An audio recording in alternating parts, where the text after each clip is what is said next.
I still can't wrap my brain around the fact that 2022 is almost here, but let's go. Hey y'all, welcome back to Dots and Beyond. My name is Beth, and this is my 2022 personal bullet journal setup. This year, I'm going bigger, from an A5 to a B5, with this beautiful Plant-Based Bride collaboration with Archer and Olive. I am an affiliate with Archer and Olive. You can get 10% off with the code DMB10, which will be linked in the description box below. Now, if you've been around for a little while, you know that in 2021 I did a Fierce Fictional Female Challenge for the entirety of the year, and I have picked another theme to carry me through 2022.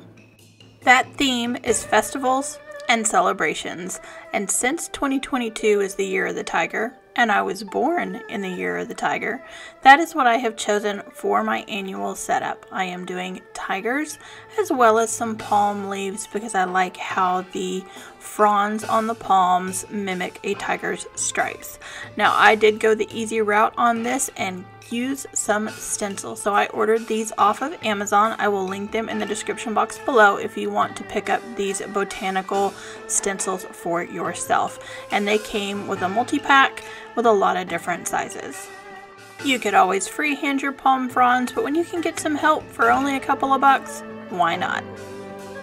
As per my usual, I have decided to do a design on the inside cover of this journal.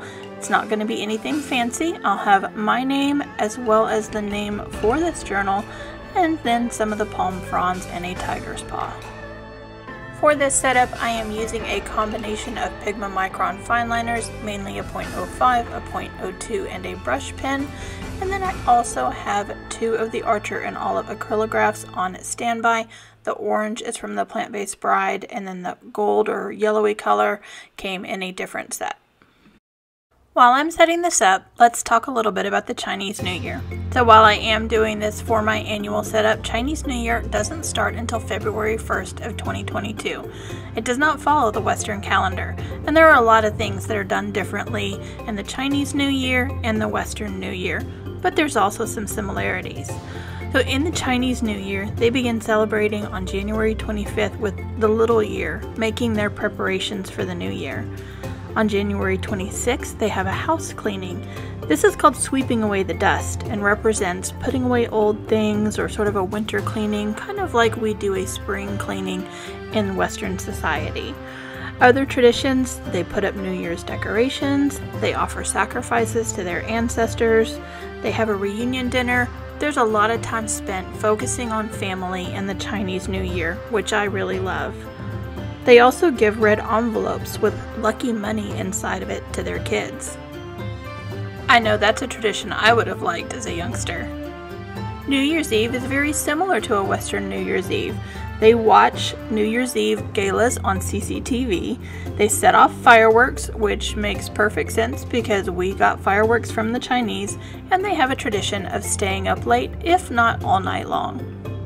The next day, though, is very different. While most Westerners are sleeping off their New Year's Eve festivities, the Chinese are having festivals with lion and dragon dances and public celebrations at parks and temples. And then they cap everything off on day 15 of New Year with a lantern festival. As I wrap up this cover page, you can see that not only do I have my name on the cover page, but I also have the name of my journal. And this journal, which will carry me through January to June of 2022, is named Sherehe. For those who are new here, I was raised in Kenya, and I like to pull some of that culture into all of my journals. And Sherehe in Swahili means celebration.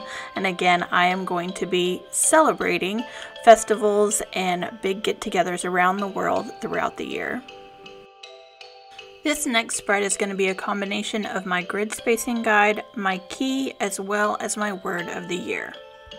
With moving into a new size journal, I definitely wanted to have some sort of a grid guide, but I didn't want it to be very complicated. So I'm going to be sketching in lines for the full width of each page, the half, the quarter, and then the third.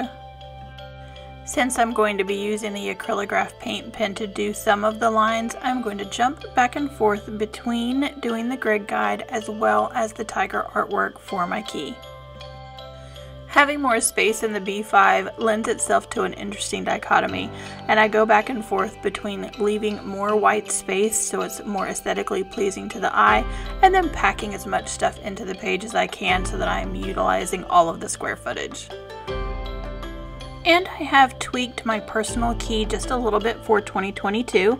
I still have task, progress, completed, scheduled, migrated, and canceled. I used to have both note and journal, and I've just changed it to journal, event, deadline, research, idea, and priority. And then here on the right, I am putting my word of the year, which is a very simple word with a lot of different meanings, and that word is rise. When I had to reboot my work journal for the second time in 2021 because I started a new job, I used a Phoenix theme with Rising from the Ashes, and I still feel very much like that's the vein that I am in coming out of this pandemic. There are also several things that I want to challenge myself to rise to the occasion on. So like I said, the word rise is going to have several different meanings for me in 2022.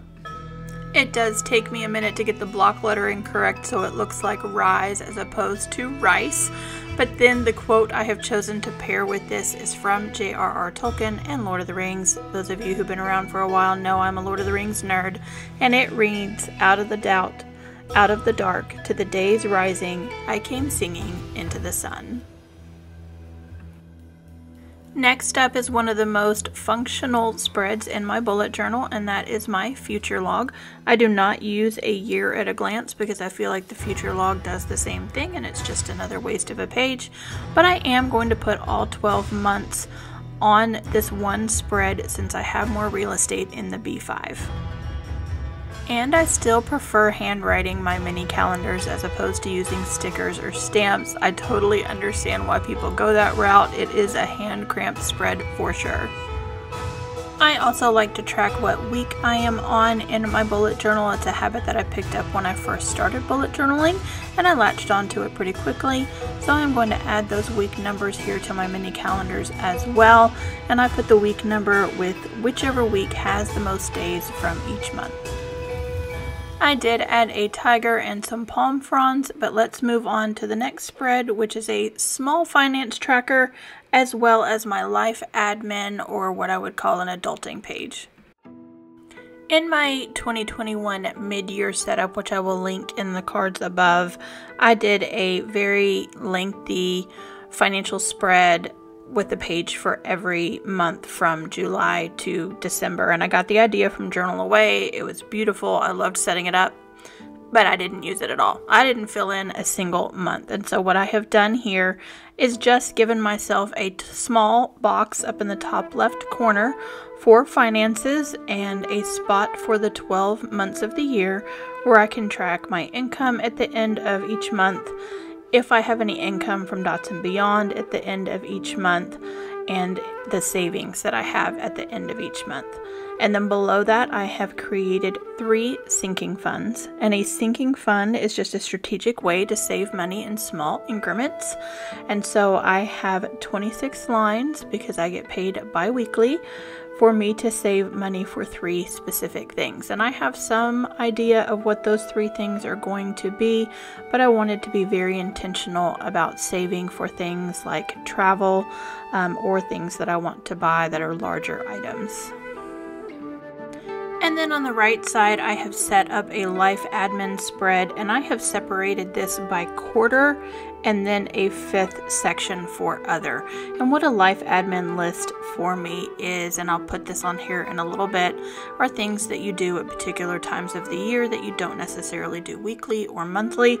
And so I will write in taxes under the first quarter because that's something that I'm going to have to do here in the United States come January or February or March. Gotta get it done before April 15th.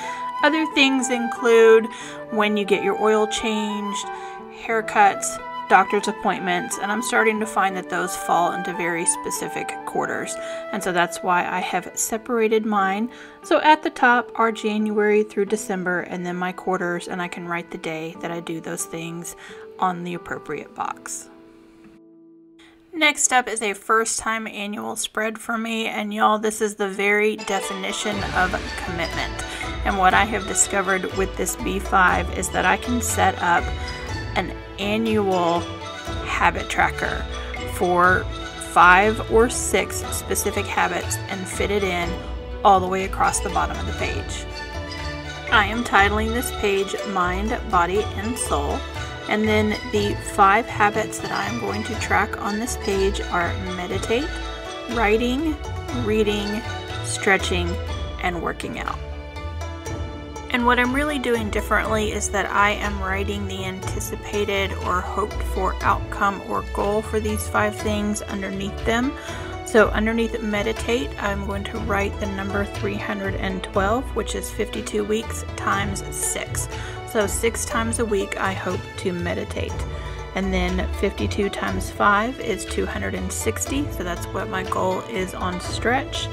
52 times 4 is 208, and that is what my goal is for reading.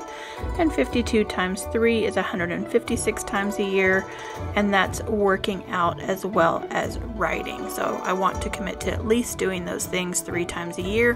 Hopefully I'll do them more, but that does take some of the pressure and the guilt off. So across the bottom of the page are the weeks 1 through 52, and then I have Monday through Sunday going from the bottom to the top for each one of my columns. And then I have discovered that fewer is better for me when it comes to annual pages being set up, so this will be the final spread. And what I am going to do is carry over my 50 before 50 list that I started in my mid-year setup. I am going to make it a little different in that in addition to the list, I have created a grid that is 25 by 2, so 25 grids across the top and 25 grids across the bottom. And when I fill in those specific items on my 50 before 50 list, I will also color in the corresponding grid. In addition to the 50 before 50 list, though not necessarily unrelated because I am aging, I've decided to put in a year in pixels as sort of a wellness spread to track some very specific symptoms that keep popping up or recurring but are not necessarily connected to anything specific. So instead of a vertical or portrait style year in pixels, I have made it a horizontal or landscape one. So my months are down the left hand side, and then the days of the month are across the top. And what I'll be tracking on that wellness spread are days I have no symptoms of anything, and then just aches, headaches, IBS, and then days that I'm just full on sick. And then to round things out, I am putting in one more tiger along with a quote to start off the new year. And that quote is, "Begin to be now what you will be hereafter." And that is typically attributed to William James, but is actually paraphrased from Saint Jerome, who lived many, many years ahead of William James. As I mentioned before, I feel like we are all sort of starting anew after the last 2 years, rising from the ashes, and you're never too old to begin again. Question of the day: what are you using as your theme for your 2022 setup? And are you using the same size journal you use every year, or have you changed? Let me know in the comments below and leave me a little firework emoji so that I know you made it this far. As we get ready to go through the final flip through, I want to thank you all so much for watching. One day before my 1-year YouTube anniversary, I hit 1,000 subscribers, which wasn't even a goal when I first started. And that was just a really exciting moment for me. And it's all because of you guys who have been here with me from the beginning and jumping in midway through and sharing my videos with others. I really appreciate you. So again, here is Shirehe, my journal for 2022. If this is your first time watching or you are not yet subscribed, please consider hitting that subscribe button down below and turning on those bell notifications so you're the first one to know when I upload. And if you found this video helpful, please give it a big thumbs up so the YouTube algorithm knows that you like my content. Of all my spreads, I'm really curious to see if this life admin list works for me and if separating it by quarter was a good idea or not. As usual, all of the supplies used in this video will be linked in the description box below if you want to pick some up for yourself. I also have a link to my all-time favorites. As we leave the fierce fictional female series behind and embark on our year of celebration and festivities, if no one has told you today, please remember that you too are fierce. Thank y'all so much for watching, and I will catch you next week. If you need more annual setup inspiration, here are a few more videos I think you might enjoy.